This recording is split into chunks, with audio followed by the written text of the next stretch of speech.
આજરોજ અહીં જે ફાટક બંધ હતું, રમણ પાર્ક, પારસનગર, જીઆઈડીસીના લોકો, મીરાનગરના લોકોને અગવડતા પડતી હતી. આપણા કેન્દ્રીય મંત્રી શ્રી મનસુખભાઈ માંડવિયા સાહેબના સનિષ્ઠ પ્રયત્નો અને આપણા કેબિનેટ મંત્રી શ્રી અર્જુનભાઈ મોઢવાડિયા સાહેબ લોકોની સાથે વાત કરી અને રેલવે લોકો તંત્ર સાથે વાત કરી અને આ ફાટક ખોલાવવા માટેના અનેક પ્રયાસો કર્યા અને આજે આ ફાટક ખુલી ગયું છું તો લોકોને સુવિધા મળે, કારણ કે વડીલ, વૃદ્ધ, દિવ્યાંગ લોકોને પણ ફરીને જવું પડતું હતું, ઘણી તકલીફ હતી.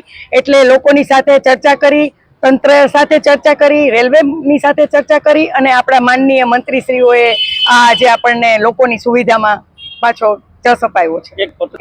એ પત્ર વાયરલ થયો છે, એમાં કંઈ બહુ ચોલું છે નહીં, કારણ કે જ્યારે બી હવે કાંઈ કરશે, કારણ કે વિકાસનું કામ હોય તો ઘણીવાર તમારે એક રોડ બંધ કરીને બીજે સ્ટાર્ટ કરવાનું હોય, પણ લોકોની અગવડ ના પડે એટલે લોકોની સાથે ચર્ચા કરી કયો રાઉટ સહેલો છે એમ કરી અને ભવિષ્યમાં કરશે તો લોકોને સાથે રાખીને કરશું, એમને નહીં કરીએ.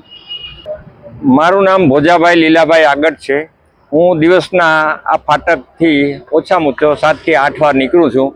છેલ્લા 4.5 મહિનાથી આ ફાટક બંધ હતું, તેથી કરીને આ વિસ્તારના લોકોને તો ખરું, પણ અમારા જેવા જેને ઉદ્યોગનગરમાં આવવું હોય, બીજા કંઈ કામકાજ હોય, એના માટે પણ એક લાંબો રૂટ થતો હતો.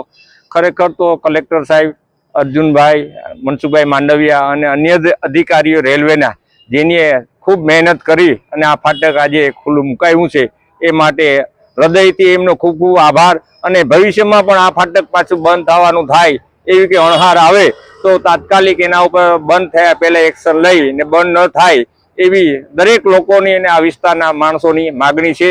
અને આ વિષય ઉપર ખાસ ગૌર કરજો, જેથી કરીને અગવડતા ન થાય અને પાછું લોક આંદોલન ન કરવું પડે એવી ખાસ વિનંતી.